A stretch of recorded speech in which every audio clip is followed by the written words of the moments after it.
339 అభివృద్ధి పనులు. ఈ అభివృద్ధి పనులు ఒకే రోజు 105 శంకుస్థాపనలు ప్రజల చేత చేయించాం.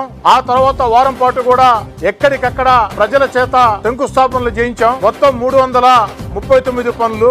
ఈ 339 పనులకి 41 కోట్ల రూపాయలు ఖర్చు పెట్టడం జరిగింది. ఈ శంకుస్థాపనలు పూర్తయిన తర్వాత ఏదైతే మార్చి 20వ తారీఖున నేను మాట చెప్పడం జరిగింది, 2 నెలల్లో పూర్తి చేసి మే 20వ తారీఖున 339 అభివృద్ధి పనులు 41 కోట్ల రూపాయల ఖర్చుతో చేపట్టిన అభివృద్ధి పనులు అంకితం చేస్తామని చెప్పిన మాట కట్టుబడి మే 20వ తారీఖు అంటే 5 రోజుల ముందే మే 15వ తారీఖున ఉదయం 9 గంటలకి